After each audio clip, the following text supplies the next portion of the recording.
कई दशक से अयोध्या में श्री राम मंदिर बनाने को लेकर राजनीतिक घमासान मचा हुआ था। राम मंदिर बनाने के पक्ष में बीजेपी, विश्व हिंदू परिषद, राष्ट्रीय स्वयंसेवक संघ, बजरंग दल जैसे कई हिंदूवादी संगठन ने आंदोलन किया। कई चरणों की सुनवाई, बहस और जांच के बाद सुप्रीम कोर्ट के 5 जजों की बेंच ने 9 नवंबर 2019 को राम मंदिर के पक्ष में फैसला सुनाया। एक साल बाद यानी 5 अगस्त 2020 प्रधानमंत्री नरेंद्र मोदी ने राम मंदिर का शिलान्यास किया, पहली ईंट रखी और अब मंदिर का निर्माण कार्य भी तेजी से शुरू हो गया है। इस तरह से भगवान श्री राम को लेकर लंबे समय से चली आ रही राजनीति अब लगभग खत्म हो चुकी है। लेकिन इसी बीच सियासत में भगवान श्री कृष्ण की एंट्री हो गई, वो भी तब जब यूपी में विधानसभा चुनाव नज़दीक है। ऐसे में हर किसी के जेहन में यही सवाल उठने लगा कि आखिर राजनीति में श्री कृष्ण की जरूरत क्या थी। कैसे और किसने राजनीति में श्री कृष्ण की एंट्री करवाई और अब इसके सियासी मायने क्या हैं, आइए हम आपको बताते हैं। पहले ये जान लीजिए कि कैसे राजनीति में श्री कृष्ण की एंट्री हुई। ये बात जानने के लिए हमें 1 महीने पहले जाना होगा। बात 1 दिसंबर 2021 की है। सुबह 11 बजे यूपी के डिप्टी सीएम केशव प्रसाद मौर्य ने एक ट्वीट किया। इसमें उन्होंने लिखा, अयोध्या काशी भव्य मंदिर निर्माण जारी है, मथुरा की तैयारी है। जय श्री राम, जय शिव शंभू, जय श्री राधे कृष्ण। यहीं से यूपी की सियासत में मथुरा और श्री कृष्ण की एंट्री हो गई। डिप्टी सीएम केशव प्रसाद मौर्य ने खुद नहीं सोचा होगा कि उनका ये ट्वीट आगे कहां तक जाएगा। देखते ही देखते राष्ट्रीय मीडिया में इसकी चर्चा होने लगी। राजनीतिक पंडित इसका मतलब निकालने लगे। कहा जाने लगा कि अयोध्या की तरह मथुरा में मंदिर और मस्जिद को लेकर जो विवाद चल रहा है, उसे बीजेपी सरकार खत्म करवाकर वहां श्री कृष्ण का भव्य मंदिर बनवाएगी। यूपी ही नहीं, पूरे देश के लोग इस मुद्दे पर बात करने लगे। यहां से राजनीति में श्री कृष्ण की जो धमाकेदार एंट्री हुई, वो आज भी जारी है। डिप्टी सीएम केशव प्रसाद मौर्य के बाद एक एक करके योगी कैबिनेट के कई मंत्रियों, बीजेपी के नेताओं ने मथुरा में भव्य श्री कृष्ण मंदिर बनवाने की बात कही। मथुरा से सांसद और अभिनेत्री हेमा मालिनी ने सीएम योगी को पत्र लिखा और श्री कृष्ण की भव्य मंदिर बनवाने की मांग की। महीने का अंत होते होते 30 दिसंबर को सीएम योगी ने इस पर खुद बयान दे दिया। फर्रुखाबाद में एक जनसभा के दौरान बोले, हमने वादा किया था कि अयोध्या में राम मंदिर का काम शुरू होगा। अब काशी विश्वनाथ धाम भी बन रहा है। अब मथुरा वृंदावन को कैसे छोड़ा जा सकता है, वहां भी काम शुरू हो गया है। हमने कहा था अयोध्या में प्रभु राम का भव्य मंदिर निर्माण का कार्य प्रारंभ कराएंगे। मोदी जी ने कार्य प्रारंभ करा दिया है ना। खुश हैं? अयोध्या में राम मंदिर बनने से खुश हैं सभी लोग। और अभी काशी में भगवान विश्वनाथ का धाम भी भव्य रूप से बन रहा है, आपने देख लिया ना। और फिर मथुरा वृंदावन कैसे छूट जाएगा। वहां पर भी काम भव्यता के साथ आगे बढ़ चुका है।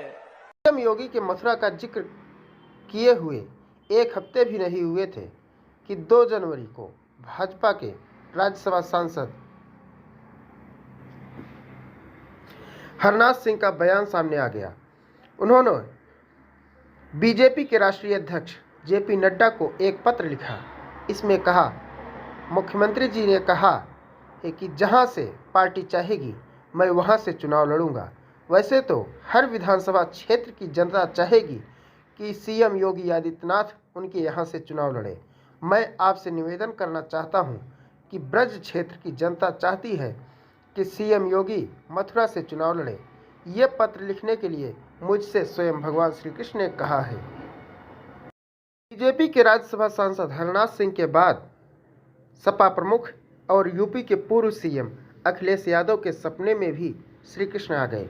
Deputy CM Keshav Prasad Maurya, CM Yogi Adityanath, Rajya Sabha सांसद हरनाथ सिंह समेत बीजेपी के कई नेताओं के बाद सपा मुखिया अखिलेश यादव ने भी श्री कृष्ण का जिक्र कर दिया। 3 जनवरी को यूपी के लखनऊ में प्रेस से बात करते हुए अखिलेश यादव ने कहा, रात में हमारे सपने में आए थे भगवान श्री कृष्ण जी, कह रहे थे आपकी सरकार बनने जा रही है। रात में हम पे आए, रात में हमारे सपने में आए थे भगवान कृष्ण जी, कह रहे थे आपकी सरकार बनने वाली है। और एक बार नहीं आए, हर दिन आते हैं, हर दिन।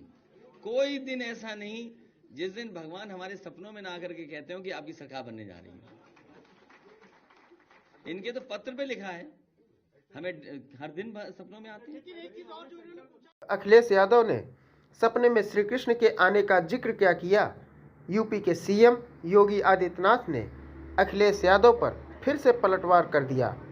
जब यहां पर हम इस पावर प्रोजेक्ट का स्वयं उपस्थित होकर के लोकार्पण कर रहे हैं, कुछ लोगों को लखनऊ में सपने आ रहे होंगे और उनके सपने में भगवान कृष्ण आ रहे होंगे और कह रहे होंगे कि अरे अपनी नाकामयाबियों पर अब तो रो जाओ, जो कार्य तुम नहीं कर पाए वह बीजेपी की सरकार ने कर दिया है।